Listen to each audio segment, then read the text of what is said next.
Hello students, आज के session में हम डिस्कस करेंगे conservative and non conservative force और उनकी एप्लीकेशन को। तो हम देखेंगे कि आइडेंटिफाई कैसे किया जाए कि जो फोर्स हमें गिवन है वो कंजर्वेटिव है या नॉन कंजर्वेटिव है।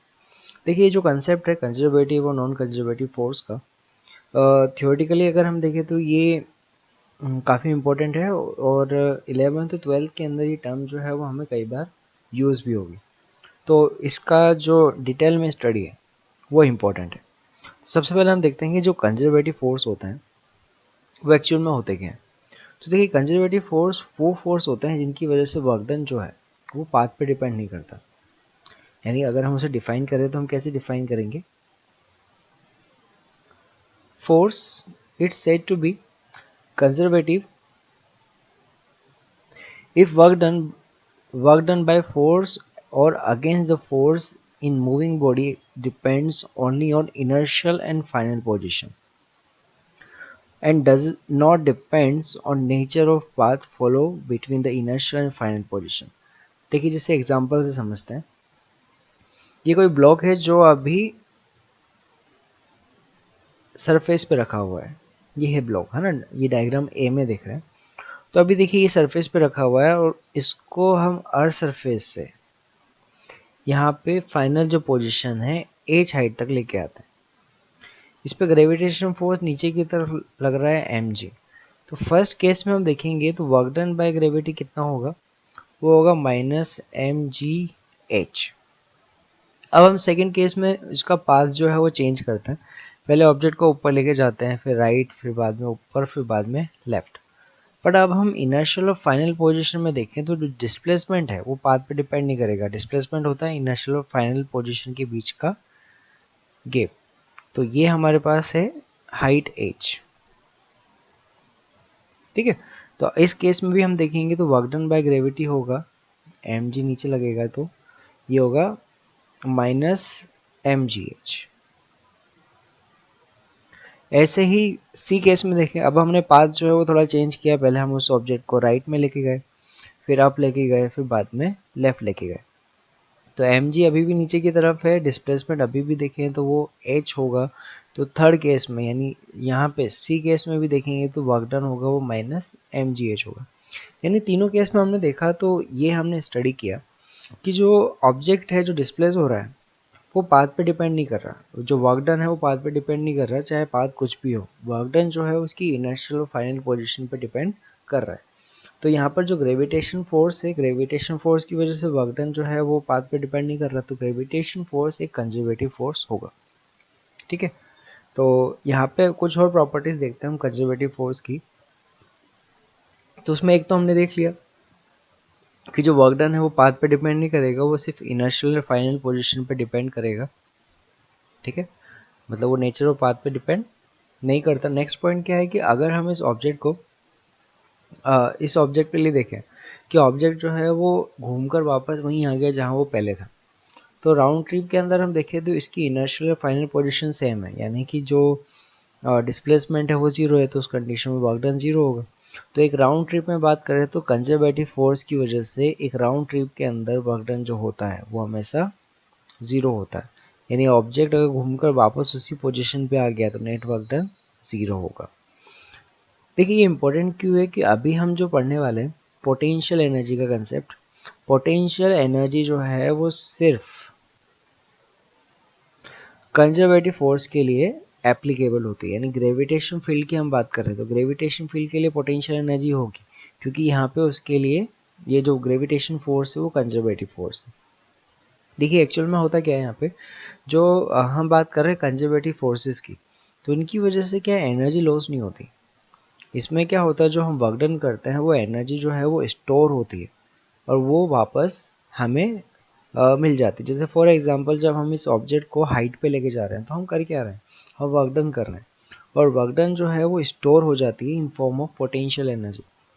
देखिए, अगर हम किसी ऑब्जेक्ट को हाइट पे ले जाके लीव करें तो हम क्या देखते हैं कि ऑब्जेक्ट अपने आप ऊपर से नीचे आ जाता है। वो कैसे आया? तो वो जो हमने वर्क डन किया था वो वर्क डन उस ऑब्जेक्ट में पोटेंशियल एनर्जी की फॉर्म में स्टोर हो गया, जो वापस उसे ऊपर से नीचे लाने में हेल्प कर रहा है। तो यहाँ पे हम क्या देखते हैं कि जो कंजर्वेटिव फोर्स है उनकी वजह से कोई भी एनर्जी लॉस नहीं होती। और ये कम्प्लीटली रिकवरेबल होती है। जैसे हम स्प्रिंग में भी देखते हैं, अगर हम किसी स्प्रिंग को क्या करते हैं, कंप्रेस करते हैं, तो उसमें हमें वर्क डन करना पड़ता है।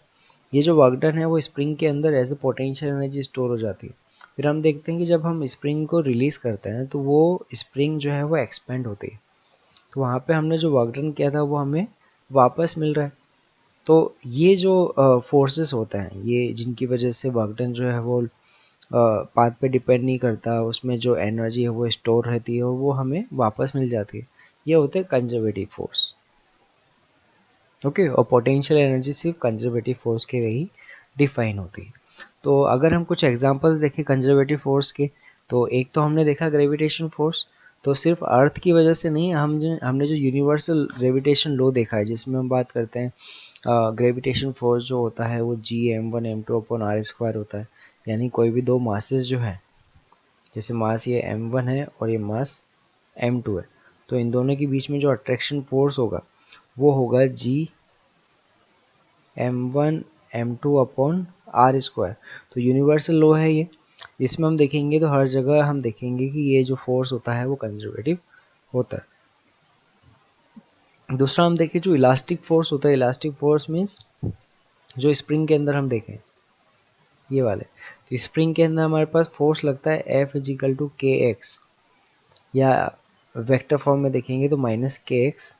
तो ये भी हमारे पास जो है वो एक कंजर्वेटिव फोर्स होता है। नेक्स्ट हम देखते हैं electrostatic force. Electrostatic force means वो फोर्स जो चार्जेस के बीच में लगता है। जैसे ये चार्ज Q1 है, ये Q2 है, दोनों के बीच डिस्टेंस अगर R है, तो दोनों के बीच में अट्रैक्शन या रिपल्सिव फोर्स जो है वो होता है F फिजिकल टू के Q1 Q2 upon r square. तो यहाँ पर ये वाला फोर्स जो है ये भी हमारे पास एक कंजर्वेटिव फोर्स होता है। इलेक्ट्रोस्टैटिक फोर्स जो है वो कंजर्वेटिव है। ग्रेविटेशन हमने देखा तो ग्रेविटेशन भी कंजर्वेटिव है ना। इलास्टिक फोर्स यानी स्प्रिंग के अंदर जो फोर्स लग रहा है वो भी कंजर्वेटिव है। एक और एग्जांपल है magnetic forces between magnetic poles is conservative force. तो मैग्नेट्स के बीच में जो फोर्स लगेंगे वो भी कंजर्वेटिव होता है। तो इन सभी के लिए ये सभी अगर कंजर्वेटिव है तो इन सब के लिए पोटेंशियल एनर्जी जो है वो भी हम डिफाइन कर सकते हैं। अब जैसे हम बात करते हैं फ्रिक्शन, तो फ्रिक्शन यहाँ पे नहीं होगा क्योंकि फ्रिक्शन जो है वो कंजर्वेटिव नहीं है। फ्रिक्शन की वजह से जो वर्क डन होता है वो स्टोर नहीं होता, वो लॉस हो जाता है। इसमें एक और कंसेप्ट होता है that is central force. Central force actual में वो फोर्सेस होते हैं जिनकी लाइन ऑफ एक्शन जो है वो उस ऑब्जेक्ट के सेंटर से पास होती है। जैसे ग्रेविटेशन फोर्स हुआ या इलेक्ट्रोस्टैटिक फोर्स हुआ, तो इन फोर्स की लाइन ऑफ एक्शन जो है उन दोनों ऑब्जेक्ट को मिलाने, उन दोनों ऑब्जेक्ट के सेंटर्स को मिलाने वाली लाइन के अलोंग होता है। इन फोर्सेस को हम सेंट्रल फोर्स बोलते हैं। और ये सेंट्रल फोर्स जो है ये भी हमारे पास कंजर्वेटिव फोर्सेस होते हैं। जैसे ग्रेविटेशन फोर्स हुआ, इलेक्ट्रोस्टैटिक फोर्स हुआ, तो इसमें F प्रोपोर्शनल टू 1/r² आ रहा है। तो वो फोर्सेस जो इनवर्स स्क्वायर लॉ को फॉलो करते हैं नॉर्मली वो कंजर्वेटिव फोर्स होते हैं। तो हम देखते हैं work done by conservative forces और उनके आइडेंटिफिकेशंस। तो नॉर्मली आइडेंटिफिकेशन में तो आपको ये याद रखना है कि अगर ऐसे फोर्सेस जिनकी वजह से जब हम वर्क डन फाइंड करते हैं, work done is equal to integration F vector dot dr vector. तो ऐसे फोर्सेस जिनकी वजह से वर्क डन निकालने के लिए हमें कोई और रिलेशन की ज़रूरत नहीं होती, यानी ये इनके लिए इंटीग्रेशन जो है वो कंप्लीट होता है without any other requirement of relation, तो वो हमारे पास कंजर्वेटिव होता है। तो उसमें फर्स्ट फॉर्मेट जो है वो कांस्टेंट फोर्स है, यानी जितने भी कांस्टेंट फोर्स हैं वो यहाँ पर कंजर्वेटिव फोर्स हो जाते हैं, क्योंकि कंजर्वेटिव फोर्स कांस्टेंट फोर्स यहाँ पे पाथ पे डिपेंड नहीं करेंगे। दूसरा यहाँ पे इम्पोर्टेंट है वो है वो फोर्स है जिनके अंदर एक्स वाई जेड फंक्शन दिए हुए हैं। तो इसमें देखते हैं कि इनकी वजह से हम वर्क डन कैसे देखेंगे। तो देखिए एग्जाम्पल देखते हैं और इस पॉइंट को हम एग्जाम्पल से समझते हैं। हम अज्यूम करते हैं कि हमारे पास फोर्स वेक्टर जो है वो जैसे कि गिवन है 3x² i के प्लस 2y जे के, ये हमारे पास फोर्स है। फोर्स के लिए जो इनर्शियल पोजीशन है वो हम अज्यूम करते हैं 2n3 और जो फाइनल पोजीशन है वो हम अज्यूम करते हैं 4 and 6 मीटर। ठीक है,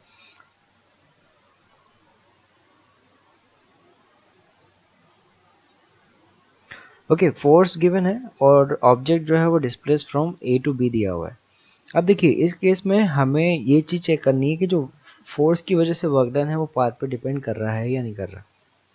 अगर हम यहाँ पर वर्क डन जो है, वर्क डन का relation W is equal to F vector dot d r vector use करते हैं और इसके इंटीग्रेशन में अगर हमें कोई और रिलेशन की रिक्वायरमेंट नहीं है तो उस कंडीशन पे वो कंजर्वेटिव हो सकता है। तो देखिए हम यहाँ पे इंटीग्रेशन करते हैं। डी आर वेक्टर हम यहाँ पे लिखेंगे डी एक्स आई के प्लस डी वाई जे के। तो देखिए वर्क डन आएगा हमारे पास इंटीग्रेशन 3x² आई के 2y जे के डॉट डी एक्स आई के प्लस डी वाई जे के। यानी ये हमें इंटीग्रेशन मिलेगा, integration 3x² d x plus 2y d y. तो देखिए ये हमें मिलेगा integration 3x² d x plus integration 2y d y. तो देखिए यहाँ पे इंटीग्रेशन में हमें कोई और रिलेशन की रिक्वायरमेंट नहीं है, हम डायरेक्ट यहाँ पे इंटीग्रेशन कर सकते हैं और x की लिमिट रख सकते हैं 2 से 4 और y की लिमिट 3 से 6। तो ये हमारे पास इंटीग्रेशन आ जाएगा 3x² upon 3 2 to 4 plus 2y² upon 2 3 to 6। तो अब देखिए यहाँ पर हम सिर्फ इनर्शियल और फाइनल पोजीशन जो है उसी को यूज़ कर रहे हैं, तो ये हमारे पास एक कंजर्वेटिव फोर्स होगा, यानी एक्स क्यूब है, sorry x cube 2 to 4 plus y² 3 to 6। तो यहाँ से हम वर्क डन फाइंड कर लेंगे। 4 क्यूब जो होगा वो होगा 64 माइनस 8 प्लस 36 माइनस 9।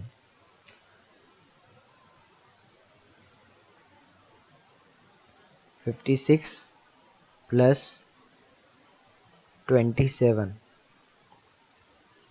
यानी 83 जूल।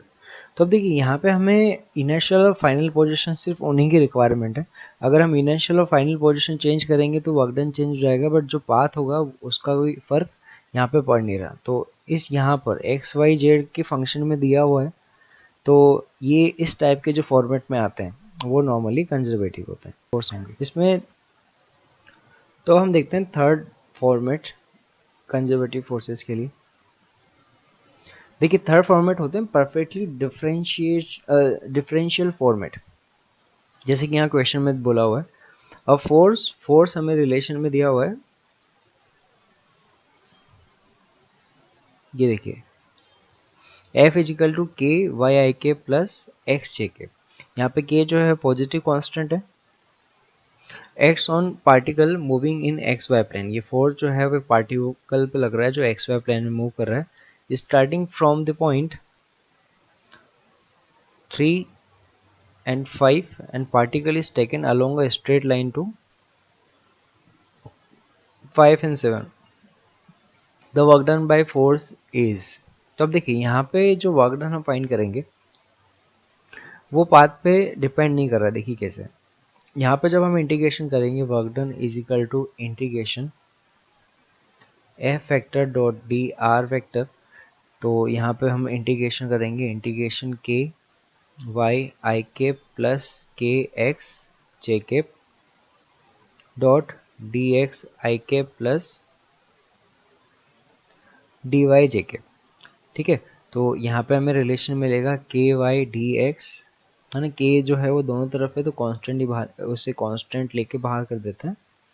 ये हमारे पास आएगा y d x plus x d y. अब देखिए यहाँ पे जब हम इसका इंटीग्रेशन करेंगे तो इंटीग्रेशन कैसे होगा, हम यहाँ पे अज्यूम करेंगे, assume x y is equal to कोई भी p। तो अगर हम दोनों तरफ डिफ्रेंशिएट करें तो हमें क्या मिलेगा, हमें मिलेगा y d x plus x d y is equal to d p. यानी अगर हम y d x d y जो है उसको डी पी से कन्वर्ट करना चाहे तो कर सकते हैं, जैसे कि इस रिलेशन में हमने देखा। तो यहाँ पे हमारे पास वर्क डन मिलेगा, work done is equal to k integration of d p यानी ये हो जाएगा work done is equal to k p. ठीक है, और पी जो है वो एक्स वाई के बराबर है।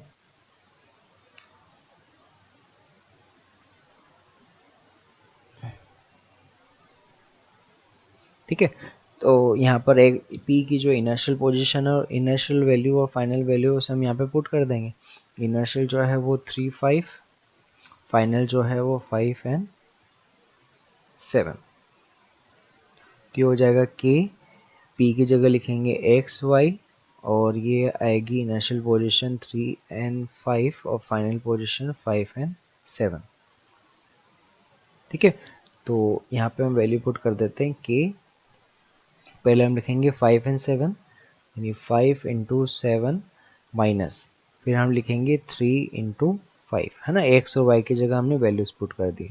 तो आएगा के 35 माइनस 15, यानी आएगा के इंटू 20, यानी इस केस में वर्क डन हमें मिलेगा, वो मिलेगा 20 के।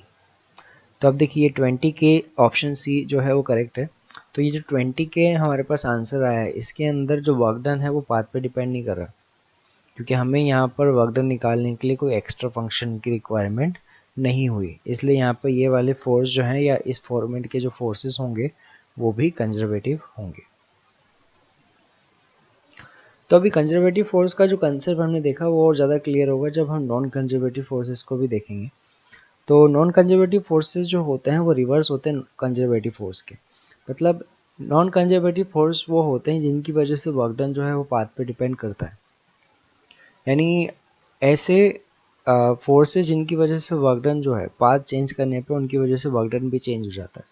जैसे नॉर्मली जो हम वर्क डन करते हैं या फ्रिक्शन की अगर हम बात करें, उनकी वजह से वर्क डन हुआ, तो ये सारे फोर्सेस जो होते हैं इनकी वजह से वर्क डन पाथ पे डिपेंड करता है, जिसका रीज़न होता है एनर्जी लॉस। कि जैसे फ्रिक्शन बात करें तो फ्रिक्शन जो है वो उसके अगेंस्ट जो वर्क डन होता है वो उसे हीट की फॉर्म में लॉस कर देता है, तो वो फोर्स जो है वो नॉन कंजर्वेटिव होता है। नॉन कंजर्वेटिव फोर्स की वजह से वर्क डन जो है वो पाथ पे डिपेंड करता है, जैसे फ्रिक्शनल फोर्स हुए।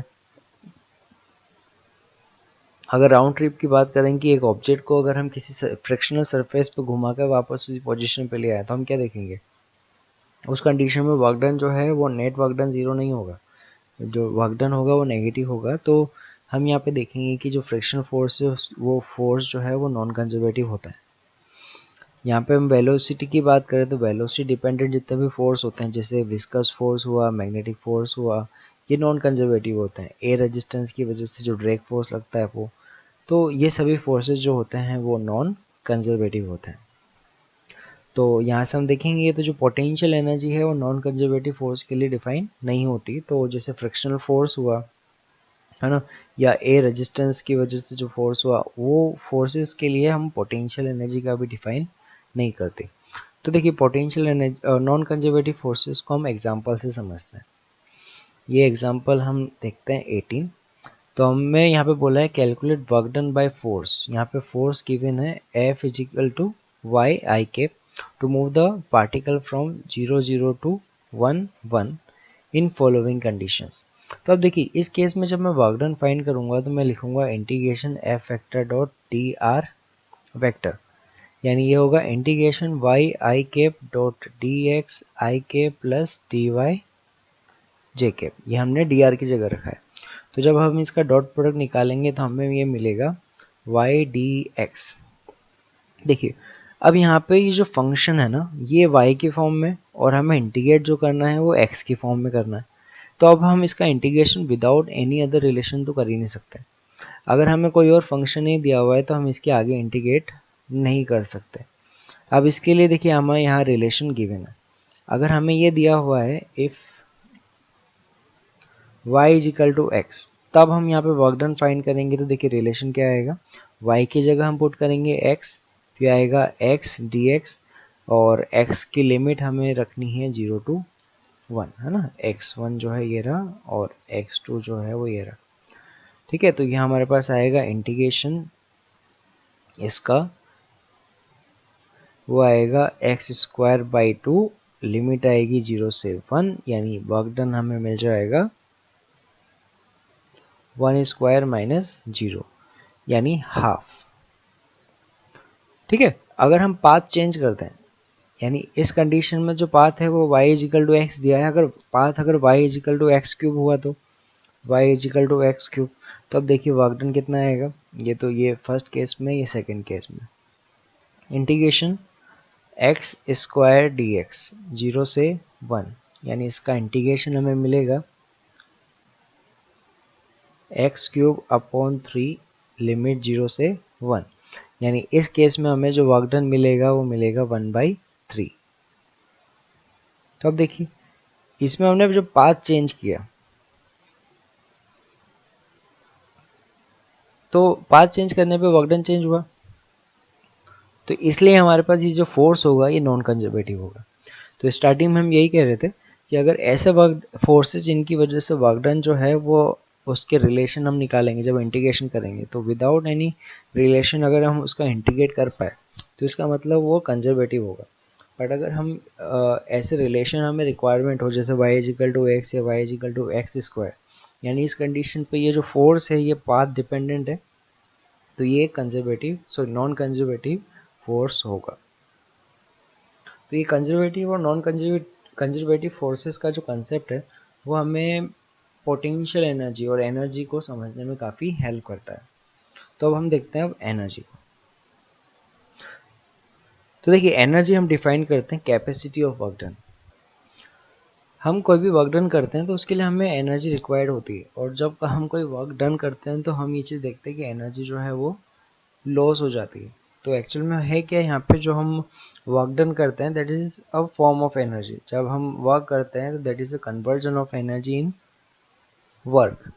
ओके, तो the body is said to be possess energy if it has capacity to do work. When body possess energy does some work, part of his energy is used up. तो यहाँ पे हमारे पास energy जो है, energy और जो work है वो दोनों एक दूसरे में कन्वर्ट हो सकती है। जैसे हम बात करेंगे किसी ऑब्जेक्ट पे हम वर्क डन करेंगे तो हम क्या बोलते हैं कि हमने उस ऑब्जेक्ट को एनर्जी दी है। जैसे फॉर एग्जांपल अगर हम क्रिकेट में देखें तो क्रिकेट में एक बॉलर जो है वो रनअप लेके आता है, वो गेंद को थ्रो करता है। तो जब वो गेंद को थ्रो करता है तो एनर्जी के साथ वो बॉल जो है वो थ्रो कर पाता है ना।